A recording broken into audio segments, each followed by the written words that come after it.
नमस्कार, मी प्रिया काळे. तरुण भारतच्या न्यूज बुलेटिनमध्ये आपल्या सर्वांचं स्वागत. आता पाहूया ठळक घडामोडी. छत्रपती शिवाजी महाराज यांचे काम केवळ महाराष्ट्रापुरतेच नव्हते, तर तामिळनाडूच्या जिजी किल्ल्यापर्यंत त्यांनी स्वराज्य स्थापन केले होते. आम्हाला त्यांनी स्वराज्य दिले आहे. आता जे सुराज्य कसे करता येईल हे पाहिले पाहिजे. स्वराज्याबरोबरच छत्रपती शिवाजी महाराज यांनी स्वाभिमान, संस्कार व सुसंस्कृतपणा, गनिमी कावा आणि गुप्तहेर याचा विचार आम्हाला त्यांनी दिला आहे. त्या संस्काराप्रमाणेच आम्ही वाटचाल केली पाहिजे, असे प्रतिपादन छत्रपती शिवाजी महाराजांचे 13वे वंशज कोल्हापूरचे युवराज संभाजीराजे छत्रपती यांनी केले. येळ्ळूर येथील छत्रपती शिवाजी महाराज मूर्ती प्रतिष्ठापना आणि लोकार्पण सोहळ्याच्या उद्घाटन कार्यक्रमावेळी त्यांनी हे प्रतिपादन केले आहे. प्रमुख वक्ते आणि शिवचरित्र व्याख्याते डॉक्टर अमर अडके, ग्रामपंचायत अध्यक्षा लक्ष्मी मासेकर, प्रकाश अष्टेकर, डी.जी. पाटील, प्रकाश पाटील व सतीश पाटील आदी उपस्थित होते. सुरपूरचे काँग्रेस आमदार राजा व्यंकटप्पा नायक यांचे हृदयविकाराच्या झटक्याने निधन झाले. ते 67 वर्षांचे होते. अनेक अवयवांच्या समस्यांनी त्रस्त असलेले आमदार नायक यांना उपचारासाठी बेंगळुरातील मणिपाल रुग्णालयात दाखल करण्यात आले होते. मात्र उपचाराचा उपयोग न झाल्याने त्यांनी रविवारी अखेरचा श्वास घेतला. त्यांच्या पश्चात पत्नी व 2 मुले असा परिवार आहे. चांगभलच्या गजरात आज ज्योतिबाच्या पहिल्या खेट्याला सुरुवात झाली. कोल्हापूर ते ज्योतिबा डोंगर असा पायी प्रवासाने रविवारी ज्योतिबाचे दर्शन घेतले जाते. कोल्हापूरच्या अंबाबाईने पायी अनवाणी चालत येऊन श्री ज्योतिबाच्या दर्शनासाठी खेटा घातल्याची आख्यायिका सांगितली जाते. हीच परंपरा चालू ठेवत कोल्हापूरचे भाविक ज्योतिबाच्या दर्शनासाठी अनवाणी पायी चालत रविवारचे खेटे घालतात. कोल्हापूर शहराबरोबरच आता महाराष्ट्र, कर्नाटक राज्यातील भाविकही मोठ्या श्रद्धेने खेटे यात्रेत सहभागी होत आहेत. आज ज्योतिबाची सरदारी रूपात खडी पूजा बांधण्यात आली होती. सतीश जारकीहोळी फाउंडेशनकडून सांस्कृतिक कार्यक्रमाबरोबरच विज्ञान, क्रीडा, अंधश्रद्धा विरोधी, वैद्यकीय मदत, तरुणांना मोफत आर्मी, पोलीस स्पर्धा परीक्षा प्रशिक्षण देण्यात येत आहे. विविध कौशल्य विकास प्रशिक्षणही दिले जात आहे, असे सतीश शुगर्सचे संचालक युवा नेते राहुल जारकीहोळी यांनी सांगितले. गोकाक हिल गार्डन येथील कार्यालयामध्ये सतीश जारकीहोळी फाउंडेशनकडून 20व्या सतीश शुगर्स अवॉर्ड सांस्कृतिक कार्यक्रमामध्ये ते बोलत होते. क्रेडाई बेळगाव व यश इव्हेंट्स यांच्या वतीने क्लब रोड येथील सीपीएड मैदानावर सुरू असलेल्या बेलकॉन 23 या बांधकाम व्यवसायाशी संबंधित प्रदर्शनाला नागरिकांकडून तुफान प्रतिसाद मिळाला. 22 फेब्रुवारीपासून सुरू असलेल्या या प्रदर्शनाची रविवारी सांगता झाली. ऑटो एक्स्पो प्रदर्शनात मांडण्यात आलेली आलिशान वाहने पाहण्यासाठी गर्दी केली होती. सकाळी लहान मुलांसाठी आयोजित करण्यात आलेल्या रंग भरणे व चित्रकला स्पर्धेत 160हून अधिक स्पर्धकांनी भाग घेतला आहे. या सर्व स्पर्धांमधील विजेत्यांना रविवारी सायंकाळी 4 वाजता पाहुण्यांच्या हस्ते बक्षीस वितरण करण्यात आले. ऑटो एक्स्पोमध्ये वेगवेगळ्या कंपन्यांच्या दुचाकी आणि 4 चाकी मांडण्यात आल्याने अनेकांनी वाहनांची पाहणी केली. खास करून इलेक्ट्रिक वाहनांची राईड घेताना लोक दिसत होते. रविवारी दिवसभरात अनेक परिवारांनी सहकुटुंब येऊन या प्रदर्शनात सहभाग दर्शवला. त्याबद्दल क्रेडाईच्या पदाधिकाऱ्यांनी नागरिकांचे आभार मानले आहेत.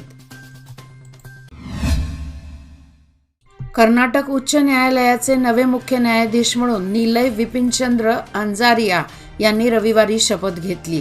राजभवनात झालेल्या समारंभात राज्यपाल थावरचंद गेहलोत यांनी त्यांना शपथ दिली. यावेळी मुख्यमंत्री सिद्धरामय्या, विधान परिषदेचे सभापती बसवराज होरट्टी, कायदा व संसदीय कामकाज मंत्री H.K. पाटील यांच्यासह मान्यवर उपस्थित होते. बेळगाव तालुक्यातील सावगाव येथील नव्या स्मशानभूमीत 4,50,000 अनुदानातून विकास कामे करण्यात येत आहेत. शेडची उभारणी, बसायला बाग, पेवस, पथदीप, पाणी आदी विकास कामे केली जात आहेत. ग्रामपंचायत अध्यक्ष यल्लाप्पा पाटील यांच्या हस्ते विकास कामाला चालना देण्यात आली. या प्रसंगी ग्रामपंचायत सदस्य कल्लाप्पा पाटील, संगीता बानेकर, अशोकी पाटील, आप्पाजी पाटील, भुजंग पाटील आदी उपस्थित होते. आज सकाळी बेळगाव उद्यमबाग येथील हॉटेल विनायक सावजी येथे अखिल भारतीय मराठी व्यापारी संघटनेची पहिली बैठक पार पडली. यावेळी मान्यवरांच्या हस्ते दीपप्रज्वलन, छत्रपती शिवाजी महाराजांच्या मूर्तीचे पूजन तसेच स्वर्गीय आमदार अनिल बाबर यांना श्रद्धांजली वाहून कार्यक्रमाला सुरुवात करण्यात आली. त्यानंतर निवड झालेल्या सर्व पदाधिकाऱ्यांचा शाल, श्रीफळ व स्मृतिचिन्ह आणि प्रमाणपत्र देऊन सन्मान करण्यात आला. यावेळी अखिल भारतीय मराठी व्यापारी असोसिएशन, कर्नाटक राज्याध्यक्ष बबन शेठ कोडक, बेळगाव जिल्हाध्यक्ष संतोष सेठ पवार, वरिष्ठ उपाध्यक्ष गणपत शेठ जाधव, कोषाध्यक्ष धनंजय शेठ गायकवाड यांच्यासह बेळगाव, अथणी, चित्रदुर्ग, सौंदत्ती, निप्पाणी, अमृतसर येथील आटणी असोसिएशनचे सर्व पदाधिकारी उपस्थित होते. कार्यक्रमाचे सूत्रसंचालन अमित कोळेकर यांनी पार पाडले. बेळगाव तालुका मुचंडी येथील अतुल सुरेश शिरोळे व यशपाल सिंह पनवर यांनी भारतीय खेल प्राधिकरणाच्या वतीने देण्यात येणारे प्रशिक्षण पूर्ण केले असून त्यांना अ श्रेणी प्राप्त झाली आहे. त्यामुळे पैलवान म्हणून कुस्तीचे मैदान गाजवणारे अतुल शिरोळे व यशपाल सिंह पनवर आता कुस्ती प्रशिक्षक म्हणून मैदानावर उतरणार आहेत. पंजाब येथील पटियाला येथे Netaji Subhashchandra national institute of स्पोर्ट्समध्ये त्यांनी ही प्रशिक्षण पूर्ण केले आहे.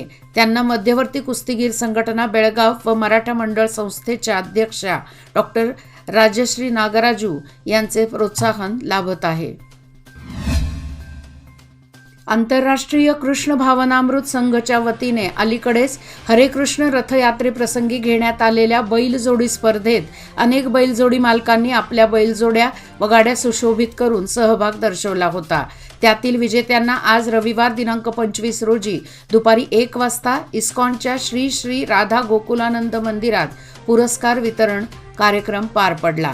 प्रारंभी हरेकृष्ण मूर्तीचे पूजन भजन झाले. त्यानंतर माधव चरणदास यांचे जीवन संदर्भात मार्गदर्शन.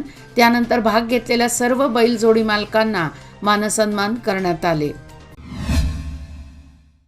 मराठी भाषा दिनाचे औचित्य साधून महाराष्ट्र एकीकरण समितीच्या कोरेगल्ली, शहापूर व रामलिंगवाडी येथील कार्यकर्त्यांच्या वतीने मराठी माध्यमात शिकणाऱ्या विद्यार्थ्यांना शैक्षणिक साहित्याचे वाटप करण्यात आले.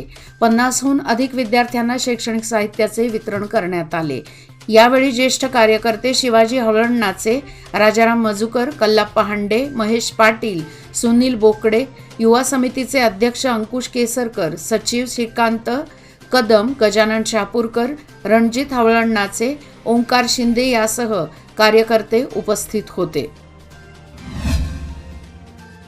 प्रसूतीपूर्व मुदतपूर्व जन्मलेल्या 2 जुळ्यांना वाचवण्यात चिकोडी येथील दिव्यम शिशु हॉस्पिटलचे वैद्य डॉक्टर अमित मगदूम यांना यश मिळाले आहे. बेंगळूरसारख्या शहरात अशा बालकांना वाचवण्यासाठी 10 ते 12 लाखाचा खर्च करावा लागतो. पण डॉक्टर मगदूम यांनी केवळ 1.5 लाखाच्या अल्प खर्चात या बालकांना वाचवून मातापित्यांना दातृत्व प्राप्त करून दिले आहे. गतवर्षी पावसाने पाठ फिरवल्याने यंदा दुष्काळी झळा मोठ्या प्रमाणात सहन कराव्या लागत आहेत. पिण्याचे पाणी, जनावरांच्या चाऱ्या पाण्याची टंचाई भासणार आहे. याची दखल घेत तालुका प्रशासनाने सज्जता ठेवण्यासाठी अधिकाऱ्यांना सूचना करण्यात आल्या आहेत. अधिकाऱ्यांनी प्रामाणिकपणे कार्य करून जनतेला मदत करावी अशी सूचना कुडचीचे आमदार महेंद्र तमण्णावर यांनी दिल्या.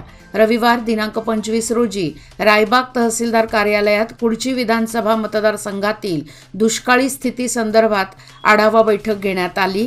यावेळी ते अधिकाऱ्यांना मार्गदर्शन करताना बोलत होते. एकसंबा बिरेश्वर यात्रेनिमित्त प्रकाश हुक्केरी यांनी शर्यती ठेवण्यास सुरुवात केली आणि बघता बघता ती लाखो रुपयांच्या बक्षिसांनी राष्ट्रीय पातळीपर्यंत गाजली. विशेष करून आमदार प्रकाश हुक्केरी यांनी विना लाठी काठी शर्यत ठेवून कर्नाटक व महाराष्ट्रात एकसंबा गावाची बैलगाडी शर्यत आदर्श बनवली. गेली अनेक वर्षे न्यायालय व प्रशासनाच्या निर्बंधनामुळे शर्यती झाल्या नाहीत. आता 5 मार्च रोजी कर्नाटक सरकारचे दिल्ली प्रतिनिधी, विधान परिषद सदस्य प्रकाश हुक्केरी यांच्या वाढदिवसानिमित्त अनेक वर्षांनंतर यंदा सावकार शर्यतीचा धुरळा उडणार आहे. यासाठी तब्बल 17 लाख रुपयांचे पहिले बक्षीस जाहीर करण्यात आले आहे. द्राक्ष पिकासाठी घेतलेल्या कर्जाचा बोजा सहन न झाल्याने एका शेतकऱ्याने आत्महत्या केली. तिकोटा तालुक्यातील होनवाड गावातील अरविंद मल्लप्पा मोळे वय वर्ष 39 असे त्या कर्जबाजारी शेतकऱ्याचे नाव आहे. याबाबत समजलेली अधिक माहिती अशी: द्राक्ष पिकासाठी अरविंद मोळे यांनी विविध बँका आणि इतर अनेकांकडून कर्ज घेतले होते. द्राक्ष पिकाला यंदा योग्य भाव मिळत नसल्यामुळे त्याने आत्महत्या केल्याचे समजते. सकाळी लवकर उठून शेतातील कूपनलिका सुरू करण्यासाठी जातो असे अरविंदने आपल्या पत्नी श्रुती हिला सांगून तो गेला होता. यानंतर त्याने शेतातील कडुनिंबाच्या झाडाला गळफास घेऊन आत्महत्या केली. या घटनेची नोंद तिकोटा पोलीस ठाण्यात दाखल करण्यात आली असून पोलीस या प्रकरणी अधिक तपास करत आहेत. याचबरोबर आजचे बातमीपत्र इथेच संपले. अधिक माहिती आणि ताज्या घडामोडी करता पाहत रहा तरुण भारत न्यूज चॅनल. तसेच आमच्या चॅनलला लाईक, शेअर आणि सबस्क्राईब करायला विसरू नका. आणि विश्वासार्ह बातम्यासाठी दररोज वाचा दैनिक तरुण भारत. धन्यवाद.